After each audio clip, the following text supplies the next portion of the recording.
What's up, people? I'm Shaggy, the Opinionated Hippie, with the last officially released Santana studio album. I'm going to talk about that album. It came out in 2021, and then I'm going to drop my final list of rankings of all of his studio albums.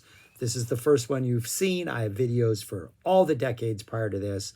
Also, 3 days from now, he's releasing another album, but my understanding is it's 4 new tracks plus a compilation of other tracks. If it's interesting, and it's more than just a compilation, I might just comment on it just because I made it this far in the catalog. So we have 2021's Blessings and Miracles. First off, I love that album cover. Not sure it's a Santana album cover. It's kind of weird, but I think that is a fantastic album cover. And this album is super duper frustrating. First 3 songs, I was like, okay, we're continuing the trend of like the last decade where we're kind of doing some exciting stuff. There's a little bit of inspiration. The vibes are strong. I might be in on this. And then song number 4 hits, and we just go into this middle section of the album that is just frustratingly not good. We go back to the Supernatural template where we have all these guests and all these different vibes. And like this guest is going to bring what they do and Carlos is going to bring what they do and they're going to mix it together. And it's going to be weak sauce on both fronts. And just not what I'm looking for out of Carlos. And then we end the album with a little more just like, okay, this is what I came for. 3 songs open that are strong. 3 songs end that aren't as strong as the opening, but give it a little bit of slight redemption. But the middle section of this is just, it's not something I want to listen to. And the first 3 songs are less than 10 minutes. The last 3 songs are less than 10 minutes. So you have about 40 minutes of not good stuff and about a little less than 20 minutes of, I think, some interesting stuff that had the album had more of that, probably would have panned out to be something pretty exciting. But opens up with something called Ghost of Future Pull / New Light, sort of the sun is rising instrumental, the beginning of an album. Welcome in. We're going to do some things. Let's start the day like this. Then we get Santana Celebration. Interesting. Cool little instrumental, guitar, lead jam, some really good percussion energy. Great 1-2 start. Kind of reminds me of like some late 70s, early 80s stuff where he, had these like almost conceptually progressing albums where you had this instrumental and then, or like all throughout the 70s, open with an instrumental and then go into something a little more upbeat and then maybe go into something a little more intense. Song number 3, Rumbalero. Electronic little vibe in there, maybe with some like electronic little drum action, some Spanish vocals, some really weird synth vibes. We get some vocal manipulation. It's maybe not what you think of with Santana, but the first 3 songs together all kind of work. And I think had we gone down this journey with using like some electronics and, some just production tricks, and we kept this sort of fresh, new but interesting vibe, the album could have paid off. But no, the next song is Joy. Chris Stapleton sings. It's reggae. It feels like it flew in from a different album and kicked off everything else and just said, hey, I'm taking over from here.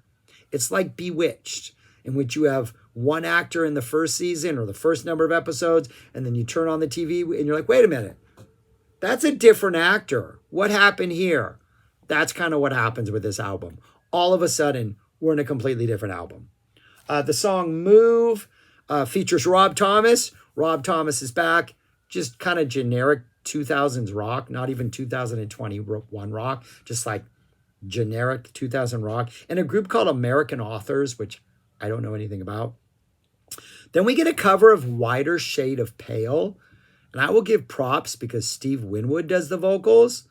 But that mystery that Wider Shade of Pale has, that sort of like, is this song really about anything? Is it just a bunch of, not pop culture references, but classic English literature references?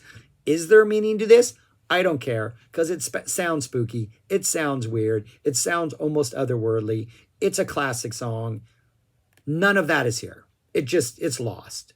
And Santana's guitar woven through the whole thing just does not work. Grounds it in a present day reality that this song doesn't have. Like, we had to read the Canterbury Tales. We read Chaucer, I think, in like sophomore year high school. And I was able to read that book with a little more enthusiasm because I knew this song. Like, my mom was a Big Chill fan, and this song was on the Big Chill. I was like, oh yeah, this Chaucer, baby. Yeah, this would not ever make me pick up Chaucer, this cover version. Next is a song called Break, which includes Ally Brooke. Yeah, this is just some like low-key R&B that sounds like it's from a completely different album. The album feels completely lost and directionless at this point. It seems like Carlos went in, recorded a bunch of tracks with a bunch of guest artists, and then picked them out of a hat, and that was the sequencing. Next up, She's Fire, another slow-burning R&B song. Doesn't work. G-Eazy, he has bars on here. He's flowing. Doesn't fit on a Santana album. Don't know why it's here. Peace Power is next with Corey Glover. Props for Corey Glover, baby. We need more Corey Glover in our lives. But I don't know. It's just generic hard rock that is maybe Living Colour at its worst. It's just, I don't know. I love Corey Glover's voice. I love the message of a song like Peace Power, of course. I'm a hippie. But it's just generic hard rock. And after the two sort of R&B flavor tracks that included bars, what? There's no logic to this album at all. America for Sale comes next. Kirk Hammett's on this. It's the heaviest song yet, but it just does nothing. Almost kind of sounds, who's the vocalist on this? Mark Osegueda. Don't know him. At least I don't think I know him. Kind of sounds like if Rage put out a box set and had a bunch of like deep cuts that never made their worst album, this would be one of those. Again, I like the message. I like what Carlos is always going for. I think what his intentions are always good, and it just does nothing for me. I don't think Hammond is particularly good. I don't think their idea of America for Sale is particularly good, but I don't know. It's like C-grade Rage. Song called Breathing Underwater is next. Completely different vibe. Soft, gentle pop. Don't know what album this belongs to. Definitely doesn't belong on that C-grade Rage album that we just heard. A song called Mother Yes, right? Mother Yes is next. Another pounding rocker. Has Jimmy vibes on here, but it's Jimmy light. Maybe if you got rid of all the R&B and soft pop stuff and put together a hard rock album, this stuff flows a little better. As it is, it's just kind of jarring to jump from like subgenre to subgenre with like no consistency in anything. It's a weird listen. But then we got the last three songs, which kind of work. Or maybe they work because we're maybe back to familiar territory. Song for Cindy, instrumental. This is your Europa of it. Though the drums are kind of nice, kind of aggressive, and they pair well with Carlos's sort of like, let's go for that Europa, sort of that kind of soft jazzy vibe, but the guitar playing is on point. It's a good coming out of the mess that was the previous 4 minutes. It's like a bright spot. It's like, all right, the sun is shining brightly now. But then we're near the end of the album. We get a song called Angel Choir / All Together. There's the first part of this sounds like an angel choir. It's exactly as it's described in the title. And then we get this full-on Latin instrumental. Chick Corea's on here. This is only 3:17.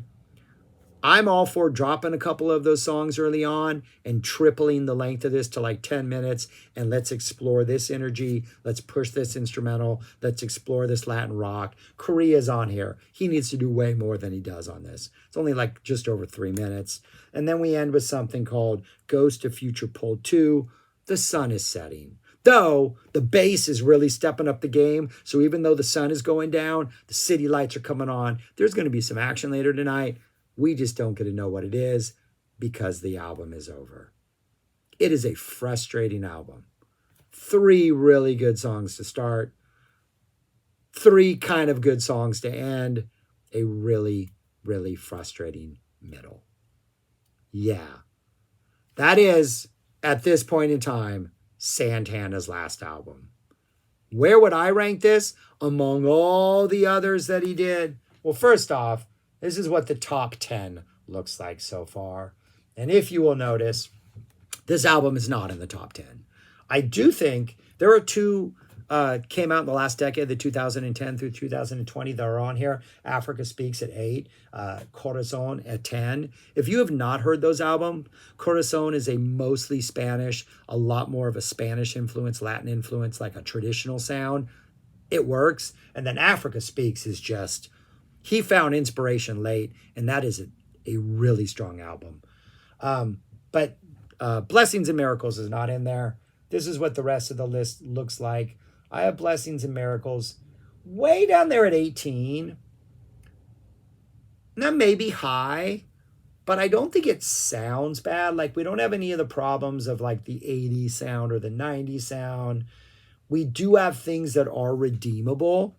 You know, we have a good 20 minutes of, I think, pretty enjoyable music. So that's a plus. It's just that stuff at the bottom is just, Carlos had some lost years there. And I think he tried too hard with the bringing the gas pop stuff, which is to me not what I want out of some Carlos Santana. Might be lower. I don't know, Shango, but no, I don't. Once we get below, really, like Festival has its moments, Shapeshifter has its moments. I would say even Milagro has a couple moments. It's from Supernatural down where I'm probably not ever going to go listen to those albums again. And if I listen to any songs on there, it's going to be on a playlist, and I'm going to carefully, there's maybe 1 or 2 on each of those albums. But really, I would say the top 10 is clearly his best. And then 11 down, you're pretty hit and miss with what he's doing, at least as far as my ears go. But yeah, that's it. That's all I got. Those are my Carlos Santana thoughts for now. Still diving into his live stuff, finding some interesting stuff on there. So I'll be dropping some couple Carlos Santana albums.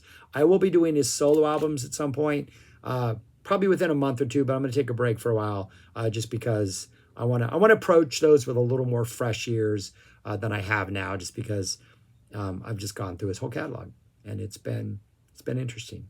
But anyways, thanks for watching. Give me your thoughts on Carlos, on this album, maybe things I missed. Help me find the joy in those middle 40 minutes. I will appreciate it. But that's all I got. Thanks for watching. Subscribe, like, share, comment. Peace. Talk to you later.